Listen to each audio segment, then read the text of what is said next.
to be honest with you, I was completely burnt out. The last season, the way it was going, up and down, well, more up than down, but the final down, it sunk me to the pits of despair. And when I was let go, I didn't want to talk to anybody, so I didn't. And I think a lot of times you're better off not saying anything, even though everybody wants answers. I didn't have the answers to give, or at least answers that I thought would be interesting. So I was content just to keep my mouth shut and move on, and so I have, and now I'm re-energized again, and I'd like to get back into the game if it's possible. I don't know, but it should be. I mean, with my record and my background, there should be someone who's interested in someone like me, and I'm now coming out of my my sabbatical, I guess, and I'm refreshed and ready to go. So let's get it going. We're excited to hear that. There was a point last year because I knew you'd spend time in South Carolina. You liked to golf. I was picturing, like, you've seen that Tom Hanks movie Castaway. It's nothing like that, right? You've been, family, and you're interacting. You're not talking to a volleyball. We know that, right? Well, the volleyball, you remember, is named Wilson. So we've kicked that volleyball all over the place. But no, I wasn't. Okay. I wasn't a hermit. So we'll move on from that. But I was a hermit. Yeah. Wilson. Certainly, with the Toronto media, I was. Those emotions, like you described it as pit of despair, and you've come out of that, and I don't know if you still have some of those feelings. Is it all about the market? Could you ever see yourself feeling that way coming out of a job in any other city? Or was that Toronto that did that to you? I would, getting fired isn't, it's hard because you're being told that you've failed at the job you set out to do. But in Toronto, it's a little bit more, and I mean, I read everything that there was to read about me, and people don't understand what I was going through or what I went through. I've got a few close friends who do, but most of the people just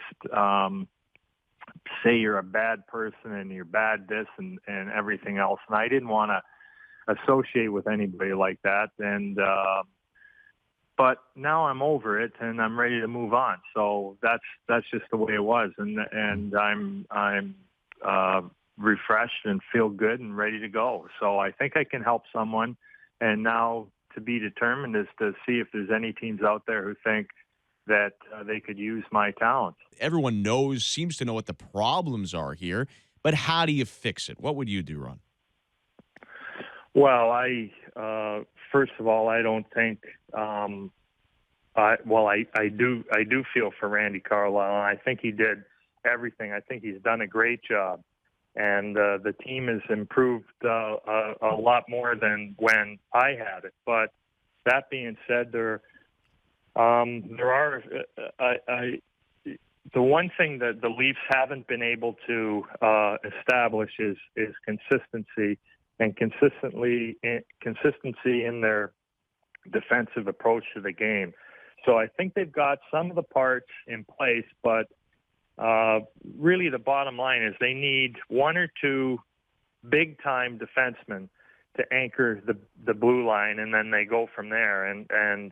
But it seems in Toronto, I'm not saying that Dave Nonis or Brendan Shanahan listen to the media, but they're certainly impacted by it, and somehow they've got to get away from that, trust themselves, and stay true to the course. But it's awful hard in the NHL today with the cap system and to change players and to get the people you want in place and not as Berkey used to say, have that blue and white disease that affects everybody who comes to Toronto. Is Phil that guy, Ron, at 27? You've coached him internationally as well, and then you insulate him. If he's Patrick Kane, right, and you just mentioned Chicago, and there's, hey, we got Taves and Keith and Seabrook and Hossa. then Phil's issues aren't magnified, right? But is he just that guy, and he needs to be so much more better insulated as a great scorer? Yeah, that's exactly true. I mean, Phil has as much ability as anybody, and you see when he gets on a roll, he's unstoppable. But he has issues with confidence, like anybody else, and it might be surprising to hear that, but he misses a couple of easy scoring opportunities, and he gets down on himself, and he can slip away. What the Leafs, you're right in saying that he needs to be better insulated with some better players around him who are able to carry the load when Phil's not going. Unfortunately, here in Toronto, when Phil's not going, the Leafs aren't going, and it's obvious. And we've got to, in Leafland, you've got to be able to find another player or two who are capable of insulating Phil from those type of things, and then go forward from there.